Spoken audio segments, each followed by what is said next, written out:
आप बिल्कुल सही कह रहे हैं। कयास बहुत से लगाए जा रहे हैं और कयास तो देखिए तब से लगाए जा रहे हैं जब से नगीना से निर्दलीय सांसद चंद्रशेखर आजाद वो मुलाकात करने गए थे। सलाखों के पीछे जाकर उन्होंने मुलाकात की थी आजम खान से जेल में। इसके अलावा असदुद्दीन ओवैसी और उन्होंने जिस तरीके की सहानुभूति आजम खान को लेकर दिखाई थी और उनकी पार्टी के नेता भी आजम खान से मिलने के लिए पहुंचे थे यहां पर सीतापुर जेल। तो कुल मिलाकर एआईएमआईएम से लेकर चंद्रशेखर तक उत्तर प्रदेश की राजनीति में अपनी जमीन तलाश रहे ये तमाम दल कह लीजिए आप, तमाम नेता कह लीजिए आप, वो भी कहीं ना कहीं आजम खान को अपने पाले में लाने की कोशिश में नजर आए।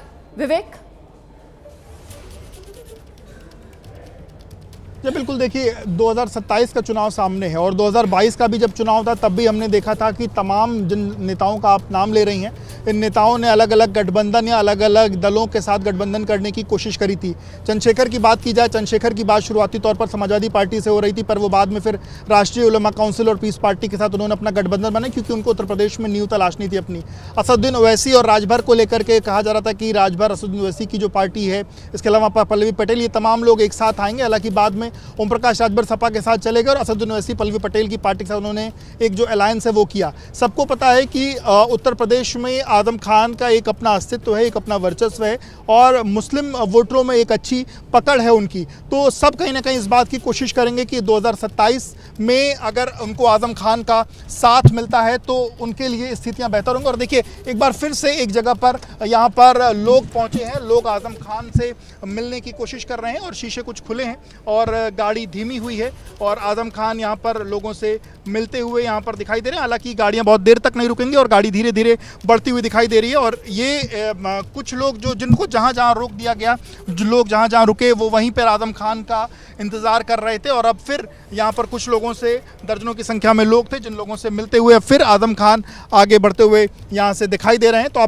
मैं जिसका जिक्र कर रहा था कि 2022 के चुनाव में भी ये तमाम जो लोग हैं, राजनीतिक दल के लोग हैं या राजनीतिक व्यक्ति हैं, इन्होंने अपनी उत्तर प्रदेश में अपनी ज़मीन तलाशने की कोशिश अलग अलग लोगों के साथ कोशिश करी थी और 2027 एक बार फिर से ज़मीन तलाशने की कोशिश है। सबको एक जगह चाहिए, एक ज़मीन चाहिए कि जिससे वो उत्तर प्रदेश में अपना पैर जो है वो पसार सकें, चाहे वो चंद्रशेखर हों, चाहे वो ओवैसी हों।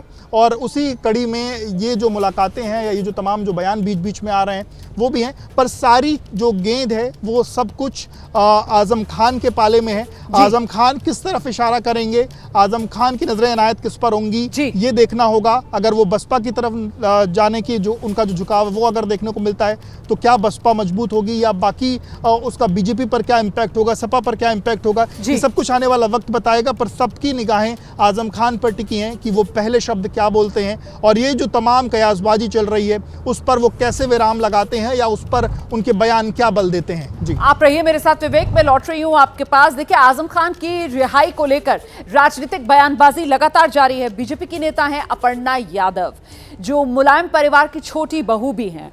उन्होंने कहा है कि आजम खान की रिहाई कोर्ट का फैसला, आजम खान जेल गए वो कोर्ट का फैसला, इसमें बीजेपी का कोई रोल ही नहीं है। सुनिए।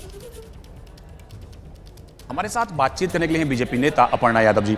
मैम, आज आजम खान जो हैं वो जेल से बाहर आ रहे हैं, लगातार समाजवादी पार्टी हमला कर रही है कि ये पार्टी जो है बीजेपी या सरकार जो है लगातार सिर्फ एक समुदाय के लोगों को दबाने की कोशिश कर रही है, लगातार उसी के चलते आजम खान को जेल में रखा गया। देखिए बीजेपी से किसी व्यक्ति का कोई लेना देना नहीं है, ये तो कोर्ट का प्रोसीजर है और किसी भी व्यक्ति ने अगर जुर्म किया होगा तो कोर्ट न्यायपालिका है हमारे देश में, जुडिशरी है हमारा सबसे महत्वपूर्ण स्तंभ है लोकतंत्र का। और मैं समझती हूँ कि अगर किसी ने भी अगर गुनाह किया होगा, इस तरीके का काम किया होगा जिससे उसको सज़ा मिले, तो हमारी जुडिशल सिस्टम पे मुझे बड़ा भरोसा है, उसे सज़ा भी मिलती है। और अगर उनका ऐसा कार्यकलाप नहीं रहा तो उनको बाइज्जत बरी भी किया जाता है। लेकिन मैम लगातार चर्चा यही चल रही है कि जब वो जेल से छूटेंगे तो वो बीएसपी ज्वाइन करेंगे। समाजवादी पार्टी के नेताओं से बहुत नाराज बताए जा रहे थे, तो किस तरह से देखती हैं, क्योंकि आप भी एक समय पर समाजवादी पार्टी की सदस्य हुआ करती थी। देखिए निजी उनका निर्णय है, हर व्यक्ति की स्वेच्छा है, स्वतंत्रता है इस देश में, वो जिस भी पार्टी को ज्वाइन करना चाहिए उनका अपना निर्णय है। परंतु मुझे ये बात पता है कि भारतीय जनता पार्टी का उनके जेल जाने में और उनके जेल से बाहर आने में, और अगर वो पुनः जेल गए उसमें भी किसी प्रकार का हस्तक्षेप नहीं रहेगा। We have a separate entity and that is judiciary. हम बहुत रिस्पेक्ट है हर भारतीय के मन में जुडिशरी के लिए, और उनके सभी न्यायपालिका के सभी आदेशों का हम लोग अनुपालन करते हैं। जी। और आइए अब आगे बढ़ते हैं, कुछ और खबरों का रुख करते हैं। लुधियाना में एक प्राइवेट बैंक की इमारत में आग लग गई।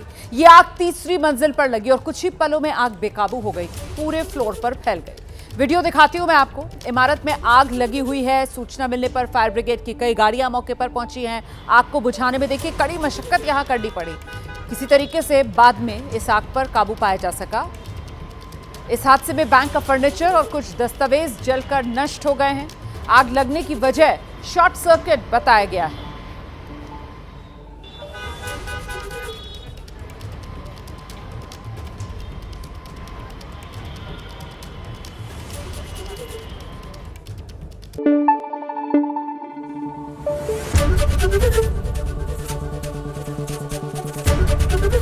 एबीपी न्यूज आपको रखे आगे।